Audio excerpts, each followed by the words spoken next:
it's not just going to be me. It's also going to be Chad and Tierney Smith will be more than welcome to join here on Thursday nights as well. So hopefully they get some free time in their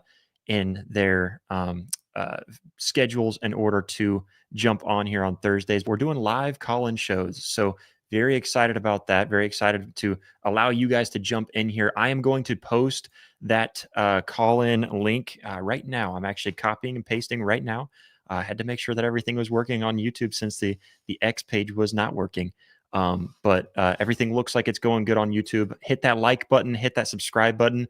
Since this is not operating on X, go ahead and share this real quick with a friend. Let everybody know that they can jump on and, of course, jump in the live chat if you don't feel confident enough to be on. You don't even have to have your camera on. And in fact, I invite you not to even have your camera on. As long as I can hear you, that's all that really matters. But I'm going to post that link down in the chat here in just a moment, because first we're going to dive into the Oklahoma offensive line, talk a little bit there. But very excited for this first ever live call-in show. I think it's something that we're going to bring to you guys as Oklahoma fans, so you can voice your opinions, give some questions, concerns about the upcoming season, whatever the case may be. And I do see that we've already got a chat in there. Stevie, what's up, man? He says here for a little bit before the Thunder game. Yeah, and let's talk a little bit about the Thunder too. I'm going to be totally honest. I'm not a huge NBA fan. I'm really not. I don't follow the NBA very closely. The Thunder have always been kind of my team just because I'm an Oklahoma fan. I feel like by default, I'm a Thunder fan. I'm cheering for them. I also think that, man, like the Pacers are such an underdog that I'm kind of excited for them to be here. I'm obviously not going to say that I'm cheering for the Pacers, but yeah, let's get this show on the road. I forget what time that game is, but I'll make sure to tune in tonight. Finals, man. I mean, and it's the finals between two kind of underdog teams, two teams that most people act like they don't want to see here, I guess. I don't know why. I feel like the parity brings you into the sport. But let's go ahead and dive into it and talk Oklahoma football. First, make sure to hit that like button, hit that subscribe button. You can follow me on social media. My handle is down at the bottom of the screen to follow me on X, but then also follow the voice of college football on social media as well to keep up with everything here on the network. If you're a fan of another team just tuning in, guess what? We might even have a channel for your team. And if not, then you can always keep up with just the voice of college football, national sports show, national sports college show. I guess I should say national college football show. There we go. Got it out right that time. But again, like I said, this is going to be a live call-in show. So guys, stick around. I am going to post that here in the chat in just a moment. So stick around. If you don't feel confident enough, or you don't feel comfortable, I should say, to have your voice be heard, that's okay. You can jump in the live chat. I want to hear from you guys and see what you guys got to say. So feel free to jump in that live chat. Jimmy is here. He says, hey, everybody. He says, hello, everybody. Hey, Jimmy, what's up, man? Let's go ahead and dive into it. We're here to talk Oklahoma football, and that's exactly what I'm going to do. And really by posing the question about Bill Bedenbaugh in this offensive line, because if we take a step back to last season, and we think about what happened last season, a terrible season. Any Oklahoma fan would agree by that, I hope. The worst case scenario happened last season. I know you could technically miss a bowl game, but that would be beyond worst case scenario for most Oklahoma fans. Oklahoma fans aren't excited about reaching a bowl. They were last year because it meant something that, man, we weren't going to make a bowl. Oh, man. And then all of a sudden you beat Alabama and you're bowl eligible. The way you beat Alabama, by dominating them at home in a big time prime time game, get to bowl eligibility on senior night. There was a lot of emotion going into that. So, but I digress, because it's not just about reaching a bowl game, and no Oklahoma fan is content with that. No Oklahoma fan is out here saying, man, I hope we reach a bowl game this year. Again, other than last year, that was a pathetic year, and Oklahoma fans are not content with that. So the biggest reasons for that being injury and looking at specific groups, I hear a lot of people saying that if Oklahoma had better quarterback play, but I don't think that was really the case. Personally, I am the guy that was sitting here putting my neck on the line and supporting Jackson Arnold through thick and thin. I thought Jackson Arnold did fine overall. I know I would say he fumbled the ball more than he should have, but again, a lot of the problems in the quarterback room or even the running back room, even the wide receiver room, all fell on one thing, and it was somewhat injury, but it was mainly the offensive line. Even without the injuries, the offensive line was not performing well last season. Bill Bedenbaugh's entire unit was just performing extremely poor, and especially at Oklahoma, where Oklahoma is known for its offensive line. It's known for quarterbacks and offensive line play. We know Bill Bedenbaugh's good, and I'll get to his track record and kind of talking about that. We'll first take a look at the 2024 statistics, what happened last season, and then look forward, kind of look at Bill Bedenbaugh, his track record, talk about the impact of some of the returning players, the transfers, and even how this stronger offensive line can help this new revamped offense. And I'll try to get through this so we can get to the calls. And again, as Stevie mentioned, got to get it done before the Thunder game, which I might not make it, by then. But let's go ahead and dive into it. First, just talking about last season, of course, the injuries and even some inexperience. You can't really expect a freshman to jump in there, and especially on the offensive line. And I would say even more, especially in the SEC, you can't expect a freshman to jump in there and just be good, and be able to be something significant. I don't think that's reasonable, and I don't think that's fair to expect a freshman, whether it be true freshman or redshirt freshman, to just be able to jump in there. And you can't expect an offensive line coach like Bill Bedenbaugh, regardless of what his track record is, to just have a freshman ready to go again. And I say, especially in the SEC, because the SEC is known for its dominant defensive lines and offensive lines, just the trenches as a whole. So, looking at last year, there was some inexperience. You look at some of the take a look at what Oklahoma had too, and I was on the side last season, right about spring football going in, or not spring football. It would have been fall football, but right before the season started, I was saying, yeah, but you know what?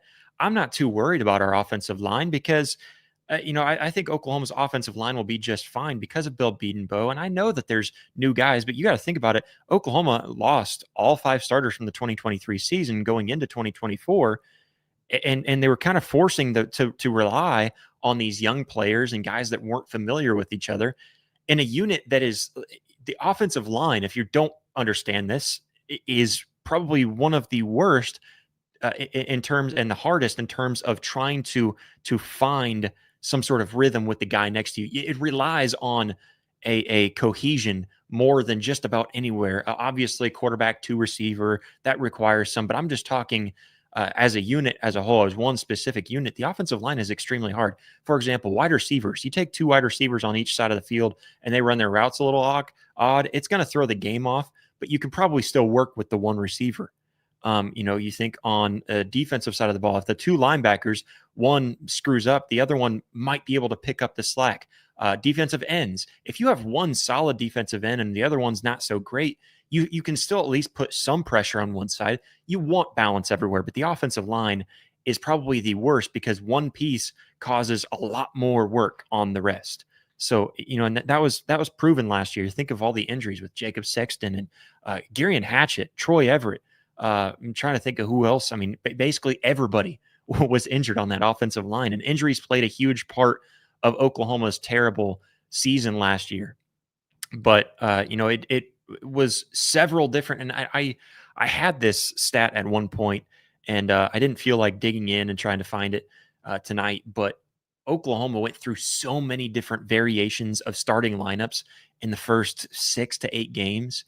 I'm pretty sure it was a different. I think it was through the first 6, at least 6, maybe 8 games that Oklahoma had a different starting lineup in the offensive line, and that's incredibly hard to deal with. And again, that was because of inexperience, trying to move guys to see if they can fit in better at a different position to help out where there's a weakness, and also because of injury and trying to shift guys around. And you look at it, and it proved to be difficult because last year PFF graded Oklahoma 92nd nationally on the offensive line in pass blocking and 109th in run blocking. I mean, it was absolutely horrible. That is not Oklahoma football. If you're not ranking in the top 40 in at Oklahoma on the offensive line, that's underperforming, that is underwhelming. It is extremely disappointing. So that's something that you have to look at from Oklahoma last year and just realize that this was absolutely horrible. This offensive line was terrible, and it's not because Oklahoma didn't have guys that were capable. It's because they didn't have guys healthy, and they also weren't experienced. They didn't have again that chemistry. That's the word I'm looking for. That chemistry together. And it led to almost 3 sacks per game at 2.69 sacks per game, which really hampered the offense a lot last season. They were 113th in total offense last year. The Oklahoma Sooners were 113th out of 133 teams. Oklahoma ranked in the bottom of the league, 113th in total offense, 119th, and this is all in FBS and D1 college football, and it impacted the run game. Because despite the talented backs that we had on at Oklahoma, you look at it and Javonte Barnes, great running back. Yes, had some injury issues throughout his career. Hopefully this season that's a little bit better. Javonte Barnes got a lot of flack last year, and I was, again, another guy that I was kind of defending quite a bit because I see the talent there. I know what he's capable of. It's just that offensive line has to hold up. Even guys like Taylor Tatum, I think there was times his biggest issue was really just fumbling the ball. But again, some of those fumbles, again, were because the offensive line not helping, not creating holes, not keeping him untouched long enough. Then there's even others like you think of Xavier Robinson, and I'm trying to think. I feel like it was against LSU, but I know I'm probably wrong.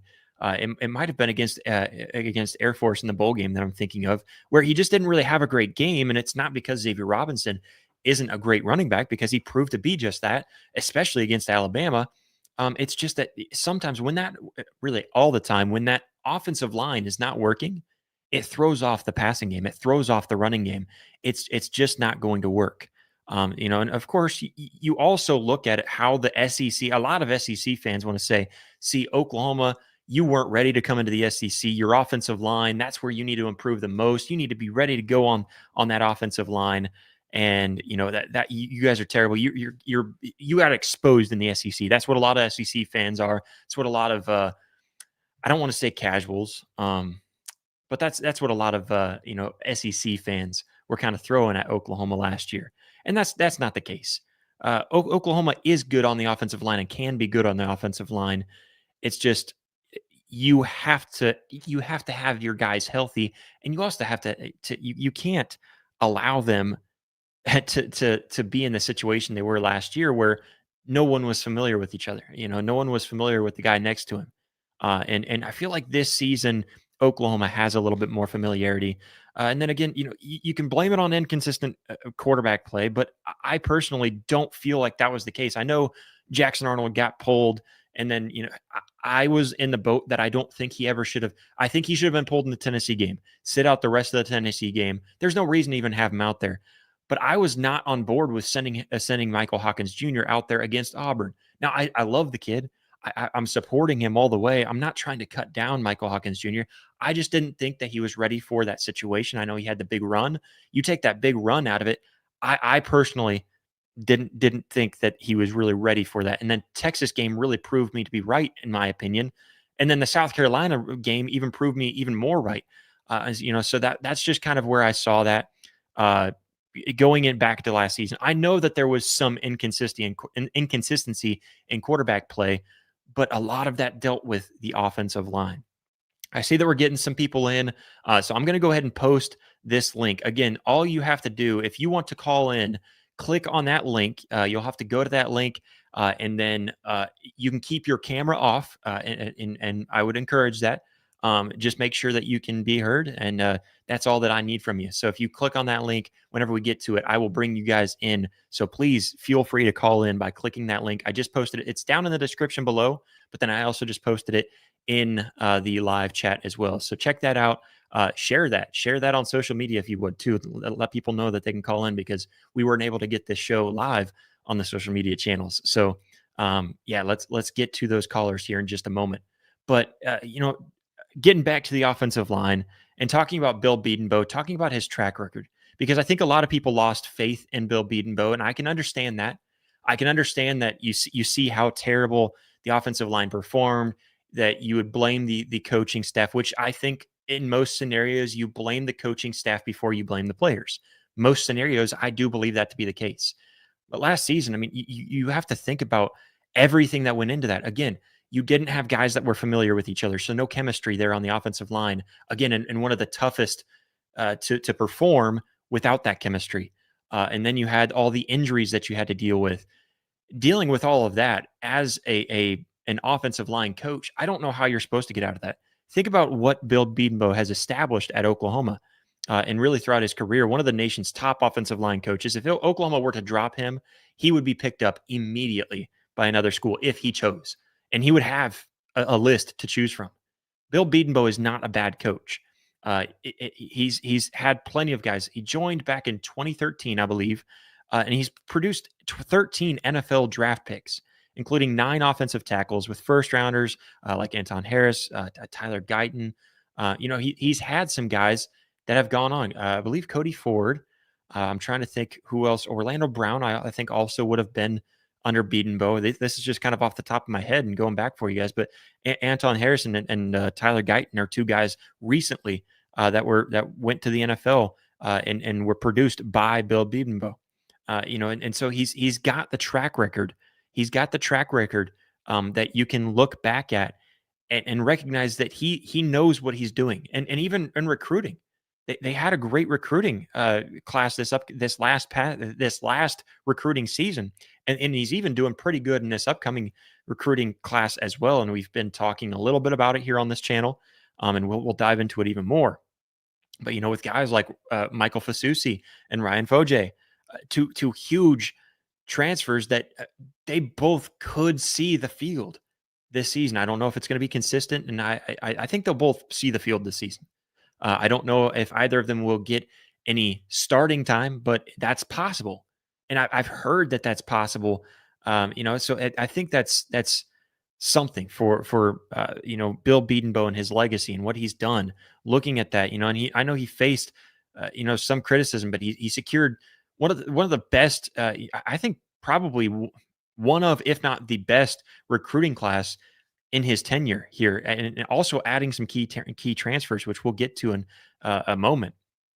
And so can his coaching prowess, his ability to be able to go out there and get these guys ready, is that success? Is it going to be restored in 2025 the way that we've seen pre 2024? Because you back up, 2014. Oklahoma had the nation leading 9 sacks allowed back in 2014. Only 9 sacks allowed.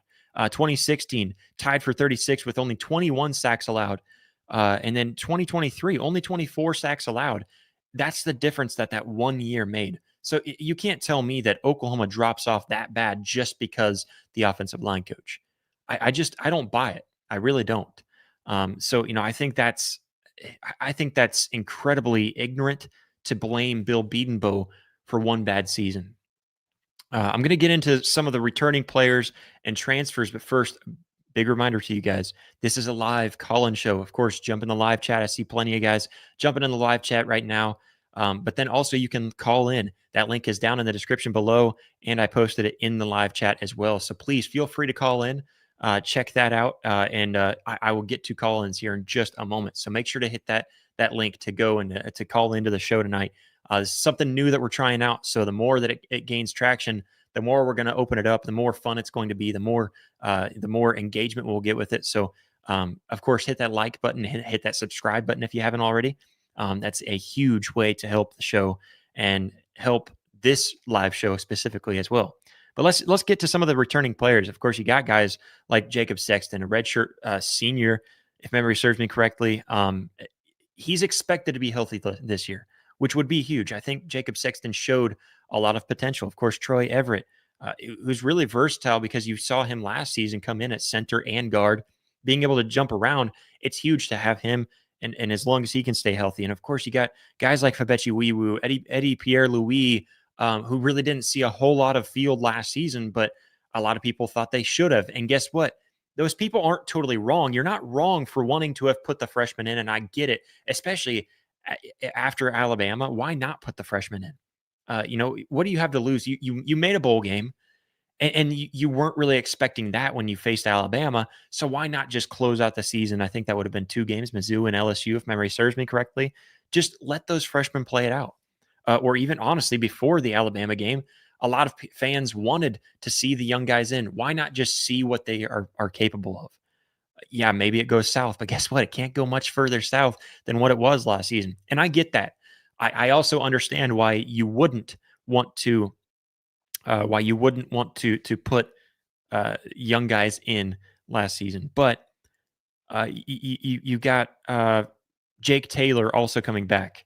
Heath Ozeta is another guy coming back. So you've got a lot of returning guys. So again, some of that chemistry coming back from last season, which gives me hope. Again, I know that it's hard for Oklahoma fans to feel confident after what Oklahoma fans went through last season. I get that, and that's understandable. But don't let that hold you back from having some optimism. Have optimism every single offseason. You don't have to be what they call a sunshine pumper. You don't have to be that. You just have to feel like, man, I feel like we got something cooking. I feel confident that what happened last season isn't going to happen again. Best example that I can ever think of is my brother. Love him to death, but he is so unrealistic, and he would agree with me if we were talking face to face. He probably wouldn't if we were on air. But he is so optimistic. It is just laughable. But I commend him for it. He's a Nebraska fan, by the way. And so basically uh, ever since Bo Pelini left, like, you know what? I feel good about Mike Riley. Man, my brother's just he's insane when it comes to being an optimist. You want to talk sunshine pumper? That guy is number one on the list out of anybody out there. I challenge you to find somebody that can pump a little bit of sunshine nearly as much as my brother. I'm going to take a quick swig. I'm one of those crazy guys that drinks black coffee, even though it's 7:23 p.m. On a Thursday. I don't have to get up early tomorrow morning, so let's make this an all nighter, right? Got to have some energy. Got to have some energy for the show. Got to have some energy for the Thunder, who are either on or about to be on. Somebody update me on the score there on the Thunder game, if you would, in the live chat. But anyways, you don't have to be a sunshine pumper. It was my point, but you can have some optimism. I think that's a good thing.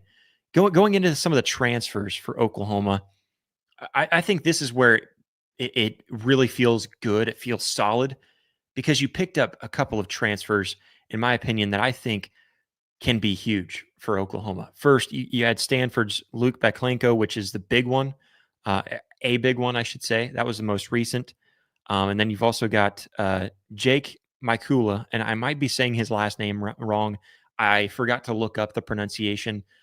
So if you guys have the pronunciation, feel free to correct me. I feel like last year, prior to the season, I was talking Tennessee, and I had a bunch of Tennessee fans trying to correct me on how to say volunteers. And might not know is how to say. You say vols, not the vols. I don't even know how I was saying it. But anyways. Feel free to correct me. Anyways, the last guy that we added, really not the last guy, but another guy that Oklahoma added to their offensive line was Derek Simmons, who I think is the biggest. I don't know about size wise if he's the biggest. I should look at that. But biggest in terms of impact, in my opinion, and that is my opinion prior to the season starting. So I don't know. And again, it's you have to have some faith that the injury bug won't kill Oklahoma the way that it did last season. But I think Derek Simmons was a huge pickup. Also, Luke Beklenko. I think those two guys will most likely be starters. From what I've heard, I think most likely. But right now, also what I'm hearing is that I talked to. I know I've heard it from Parker Thune on OU Insider, and I'm pretty sure I talked to him about this. How the Oklahoma offensive line is one of those that they are looking at this season and saying, "Man, I really don't know who could be the starter." Not because of like last year, where because of the injuries, but in summer, or excuse me, spring practice prior to the summer, Oklahoma, in practices and in that spring ball, they were looking at it saying, man, there are a ton of really good, talented players on this offensive line. And the defensive line isn't looking like they're just busting through and beating them up like they did last season. I've heard a lot of that. I know OU Insiders is the best place to go for all the inside information. I'm not an insider. I use Parker Thune and Brandon Drum's inside information most of the time. I'm also connected with them. I'm good friends with Parker Thune. I was actually just talking to him a little bit ago. Anyways, go check them out, ouinsider.com. I'll give a quick shout out there anyways. But I think from what I've heard too, Derek Simmons seems like just like feels like a shoe-in to me. I haven't heard anything about that, about Derek Simmons being a shoe-in as a starter. I just feel like the dude is huge. Let me look him up real quick because I don't have his size in front of me. Derek Simmons, Oklahoma. That's what I'm going to look up. And I don't know why it's saying Omaha. I guess it knows that I'm trying to make it to the College World Series next week. But Derek Simmons, man, I tell you what, this dude is huge. I'll pull it up here. I don't know why this is so difficult for 6'6", 325 pounds, a humongous guy. And so I have to imagine a guy that huge, you have to have size again. Oklahoma used to be one of the biggest offensive lines, and they were winning awards for how big they were and how tough they were, how stout they were. So, I would think with the recruiting the recruiting in the transfer portal that Oklahoma has done and Bill Bedenbaugh has done in this past offseason has to be game changing. I would imagine. And again, it's all speculation at this time. So you can call me out and tell me I'm wrong, but what proof do you have that I'm wrong? And I don't have any proof that I'm right. This is all speculation, and it's my side of the argument would be that it's speculation based on what I've seen in the past and knowing that it can't get worse than last year. And you can't prove me wrong on that either, because it really can't get worse. I don't feel like it. I just can't. Knock on wood. Anyways, let's get to the recruiting class as well. I guess we already talked about that a little bit. The recruiting class with Michael Fasusi, Ryan Foje, a couple of guys that really made it one of the best that Bill Bedenbaugh has produced at Oklahoma.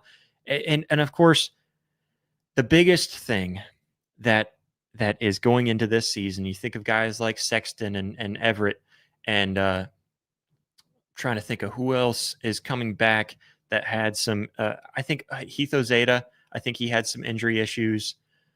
There was too many to count. So we're assuming that there's better injury luck, that this offensive line could be stabilized, that this offensive line can show what it's truly capable of at its finest. And if that's the case, I have to imagine Oklahoma's offensive line is at bare minimum manageable, where last season it was not even close. And you have to think with the depth that Oklahoma has. I just named off a bunch of guys. You've got Jacob Sexton, Troy Everett, Fabechi Wiwu, Eddie Pierre-Louis, Jake Taylor, Heath Ozeta, again, Jake Mikula, Derek Simmons, Luke Baklenko, sorry. And then, of course, your freshman with Ryan Foje and Fasusi, Michael Fasusi. I mean, I just have to imagine that with all of these guys that we're naming off that we feel confident about at Oklahoma, I just have to imagine that Oklahoma would be better on the offensive side of the ball. I can't imagine they wouldn't be. You can call me crazy, and you can tell me that I'm being, maybe jinxing them a little bit, and I really hope that's not the case. But going into my last point, and again, before I get there, I'm not seeing any call-ins coming in so far. So if that's not the case, if we don't get any call-ins, the show will be just be over at that point. And if we don't get any call-ins consistently, then we're just gonna have to try again at a later time. And so, anyways, I want this call-in thing to work. It's a way for you guys to let your voices be heard. Ask questions, raise concerns, whatever the case is. And all you have to do is just click that link and join the show so I can get you on here and we will talk some Oklahoma football. We'd love to hear from you guys. But going into the impact that this offensive line has, this feels like the dumbest thing to even bring up.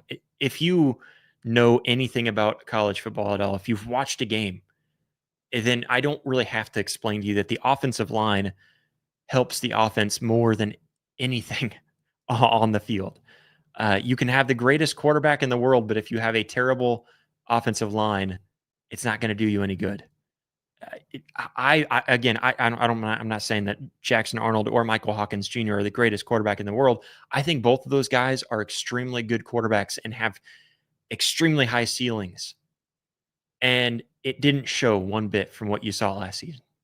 You can pull out singular plays and singular clips to say, well, I see something there, but you can't look at their season last season and see anything good that would come from them in the future. I really don't think you could. But I know that they're both capable of big things. Offensive line means everything. So, what does that mean for the offensive production this season? If I can get myself to talk, what does that mean for the offensive production? Oklahoma's got John Mateer, who Oklahoma fans are extremely high on. The Oklahoma staff is extremely high on.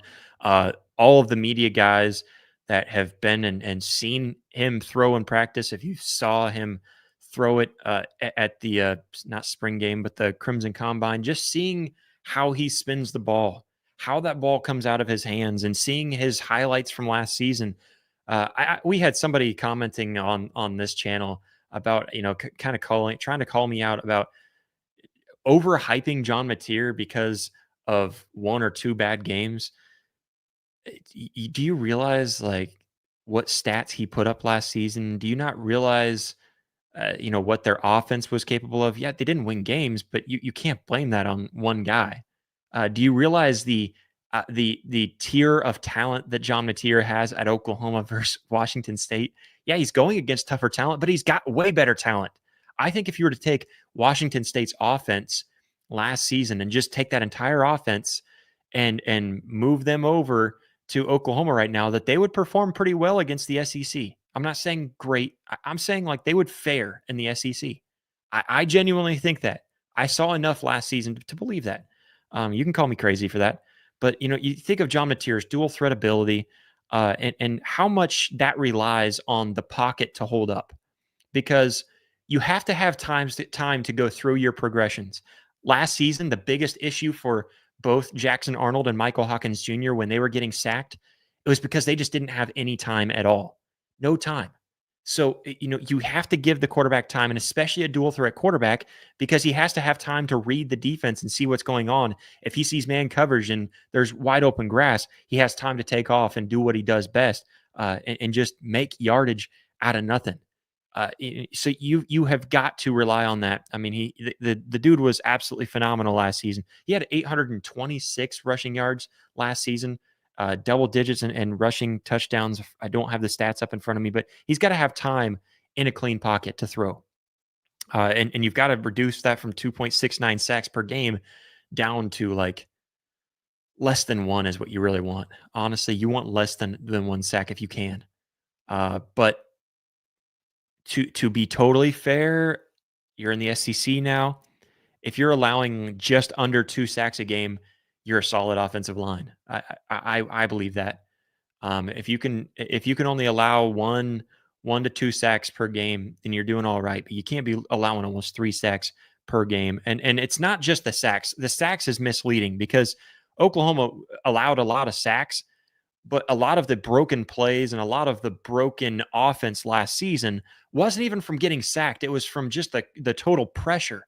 And then the constant pressure causes Jackson Arnold and Michael Hawkins Jr. to scramble around and throw the ball into coverage or drop the ball. There's so much that went on last season that the quarterback play wasn't good, the running back play wasn't good because of just the pressure alone. Even if they weren't swallowed up behind the line, there was still a tremendous amount of pressure that killed this offense, this Oklahoma offense. So you've got to not just reduce the sacks, but you've got to reduce the pressure that's in the pocket, and that was a huge part of the struggles. And I think guys like Simmons and Beklenko, if EPL gets in there, Eddie Pierre-Louis, Fabechi Wiwu, man, I want to see him in there more.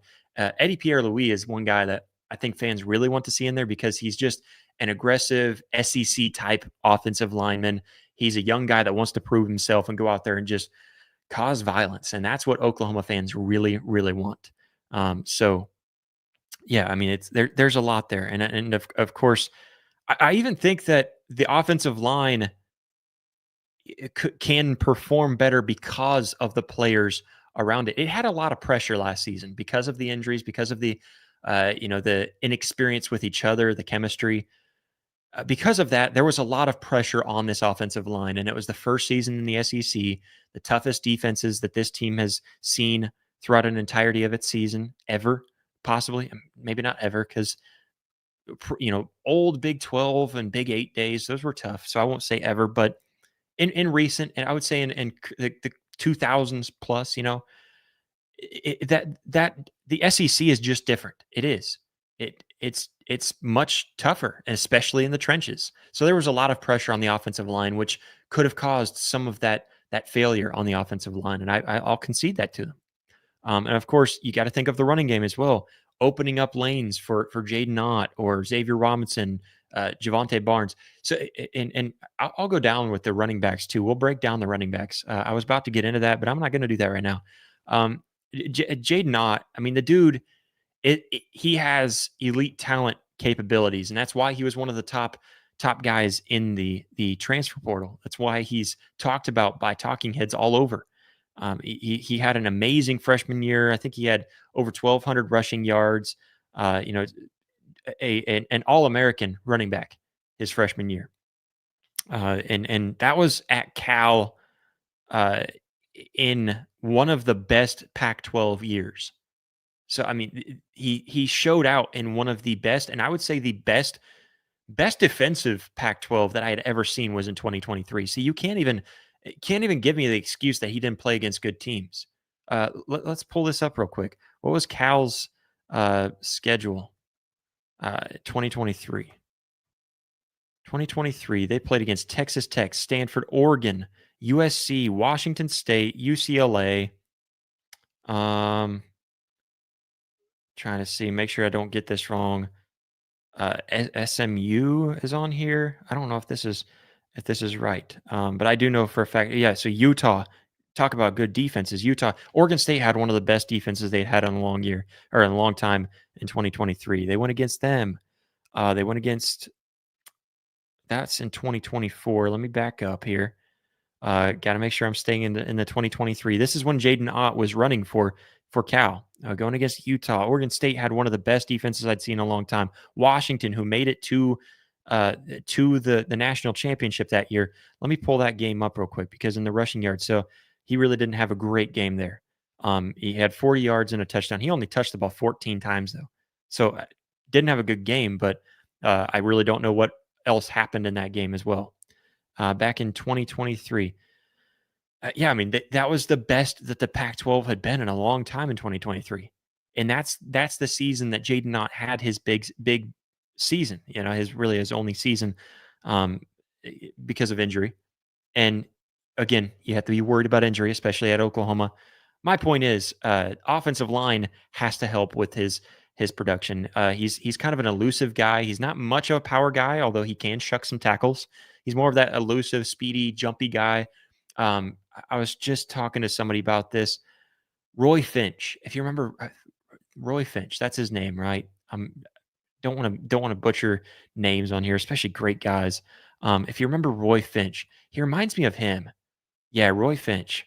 And then also there was another guy that it was coming up in my head. And let me make sure that I get this one right. Man, who am I thinking of? It's going to slip my memory now that I'm trying to say it. Brendan Clay. That's who I'm thinking of. Brendan Clay. Those are two guys that was popping in my head. I believe they were both running backs about the same time. Those two guys. That's who Jaden Ott reminds me of. Yeah, they were playing at the same time. Just a couple of very jumpy, twitchy guys, just really good. I mean, I'm excited for Jaden Ott. I hope he can have a healthy season. As deep as this running back room is for Oklahoma, which is the reason why Gavin Sawchuk left. I don't think it was anything like bad blood with Oklahoma either. Gavin Sawchuk left because look at what's there in the running back room. This running back room can be really good, and Jaden Ott will be the big part of it. So uh, I digress to go back to the point here that the offensive line has to help to get that running back room back to where it was. You think back in the Samaje Perine, Joe Mixon days, and you got to think of offensive lines that Oklahoma had back in 2014, 2016, 2018. Those were Bill Bedenbaugh led offensive lines, and they we don't see that anymore. As of last year, we did not see that with the Oklahoma Sooners, and so it's incredibly important for Oklahoma to get back on top. And I obviously the one that you can never fully trust is there does have to be a much more consistency, much more of a consistency in injuries, and you really can't account for that, especially right now. You can't account for it. The Oklahoma offense looks healthy now, but they did last season, so you can't really account for a healthy season. We're praying for that as Oklahoma fans. Um, yeah, that's really all I've got for you. Again, I don't have anybody calling in. Make sure to hit that link right now. This is your last chance. So hit that link if you'd like to jump in and call in to the show. We can talk about anything Oklahoma football, even if you want to talk basketball, baseball. I don't care any of that stuff. But I'm gonna jump to the live chat really quick. I do see Mars Jam came in. He says Boomer. And then he also went on to say exposed to injury. Yeah, that's the biggest thing, Mars, is how I mean, how do you even predict that? And how do you really prevent that? I don't think there's a way to do it. You can prevent it to some degree. You can stretch and do some of the preventative things to try to keep your team healthy, but there's not really anything you can do at this point to just know that you're going to go throughout the entire season without any injuries. There's not, and that's a bummer, and that's what Oklahoma fans are most scared about. So it's definitely something to look at. Again, I don't see any call-ins come in, and so that might be something on my end. I might have had something go wrong, but I don't think that's the case. I think you guys are just too shy to jump on here, but that's okay. This will be a live call-in show on Thursdays. So if you didn't have anything to talk about tonight, make sure to jump in next Tuesday, and we'll make sure to fix that banner too. I see that the banner down at the bottom of the screen is off because it's not including the Thursday live call-in shows as well. Make sure to join Chad and Tierney Smith on Mondays at 7 p.m. Central Time, 8 p.m. Eastern for Sooner Smiths. You can join me here on the channel as well for on Tuesdays at 7 p.m. Central Time, 8 p.m. Eastern for Oklahoma Sooners Live, and then also Oklahoma Sooners Live call-in show here on Thursdays, again at 7 p.m. Keeping it consistent, 7 p.m. on Mondays, Tuesdays, and Thursdays. Who knows? Maybe we'll end up throwing in a Wednesday and even a Friday show in the future. We'll see, but it's going to take the support from you guys. All you have to do to support is hit that like button, hit that subscribe button, and go check out the social media. Voice of College Football. The network is doing a lot to keep on growing. I was actually even on a meeting today that could lead to a lot more growth. That's kind of between the network right now and also who we were meeting with. But there's all kinds of stuff that's going on. And I know that I'm excited to be here. I'm very excited to be a part of this network. For those of you who don't know who I am and wondering what I'm doing on this channel here, I'm new to the network, but I'm not new to covering Oklahoma sports. I guess new-ish because I've been doing it for almost a year now. But I've been doing sports podcasting for quite some time. I started Sooner Spotlight, which still doing that. Some of you guys might recognize me from over there. I started Sooner Spotlight because thought I'd throw my hat in the ring. Kind of got asked to start a Sooners podcast and thought, why not? And I loved it. I love the support from the Oklahoma fans. I love being able to talk Oklahoma sports, and so started that. And so go check that out, Sooner Spotlight. That's something that I still try to keep up with. But then just also got offered to come over here at the Voice of College Football and help out over here, jump on and help Chad and Tierney with this channel. Who knows what else we have in store for this channel here on Oklahoma at the Voice of College Football. But I'm very excited. I hope you guys are as well. and we'll keep on growing. So the best way to help this channel grow is hitting that like button, hit that subscribe button, follow on social media. If you listen on Apple Podcasts, Spotify, or wherever you listen to your podcasts, you can check that out and give us a 5-star review over there as well. It's a very quick and easy way to do it. If you leave an actual review, not just clicking 5 stars and letting that be it, but write a review and write us a review. Give us some kind of recommendation. Help us grow the show and help us keep on improving here. I will definitely be checking to see if we get any new reviews and things of that nature. So even if you don't think that this show is good and that there's something that could be improved, and you feel like, man, this is 1-star quality, still give the 5-star review and just write in that suggestion, and we'll try to make the adjustment to that suggestion. But again, appreciate everybody so much for tuning in. Make sure to tune in next Thursday for the call-in show. Tune in next Monday and Tuesday as well, just to talk Oklahoma sports. Those aren't call-in shows, but you can still jump in the live chat on Mondays and Tuesdays. Mondays with Chad and Tierney Smith on the Sooner Smiths. Tuesdays at 7 p.m. With me here on this channel for Oklahoma Sooners Live. But I'll catch you then. Boomer.